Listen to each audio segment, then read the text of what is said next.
a look at this graph. On the left, it tells in general how the small but committed early Christian church stood outside the dominant culture in influencing it. Then, in the 4th century, at the center, how the church became part of the dominant culture. Then, more recently, to the right, how the church has returned to its place outside the dominant culture, where we really don't know what we're up to. Today, the Christian church is in the midst of a massive transition. 80% of North American churches are not growing. Attendance is declining in nearly every major denomination, regardless of theological slant, from Roman Catholic to Southern Baptist. Atheists, agnostics, and those who cite no preference on opinion surveys are the largest growth categories. Biblical literacy is so low, it's entertaining. Most Americans can't name the first book of the Bible, and 10% of us believe Joan of Arc was Noah's wife.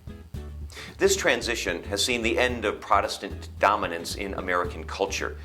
It's also seen an increased emphasis in economic gain, sending women into the workplace and keeping everyone there longer. It's also seen an increase in the number of broken homes and a decrease in the amount of free time we have available to catch our breath and recharge our batteries. These days, we're always in a hurry.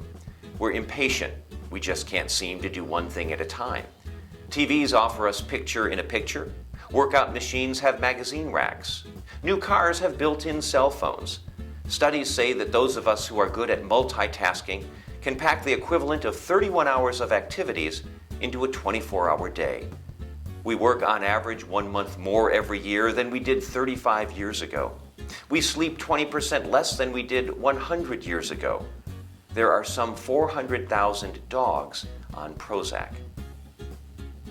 Negotiating this transition is one of the church's biggest challenges. These are scary times and there's not much of a roadmap. So which way do we go? Do churches become feel-good places that primarily soothe and comfort? Do they concentrate on giving self-help advice? Do we overcome it all by showing people how to get rich? Or do we simply turn our backs on everything and convince ourselves that our way is the only way? This transition is taking different churches in different directions, and thankfully this sea change is one the Episcopal tradition is not unprepared to handle. Yes, we, like every other North American church, are in a period of transition. We are getting our dose of systemic membership decline. Many of our parishes are in need of renewal.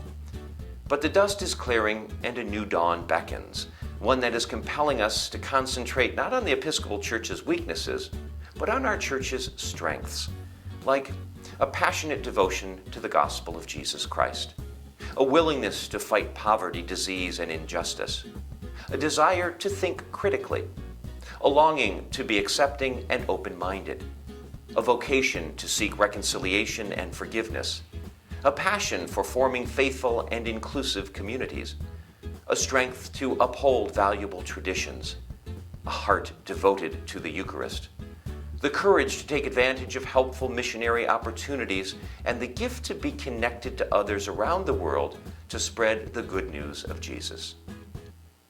God gives these gifts to many churches. The Episcopal Church is not alone, and it's not any better. But we are inheritors of a particular way of organizing and approaching these gifts that sets us apart and is helping us move through this transition with focus, poise, and hope.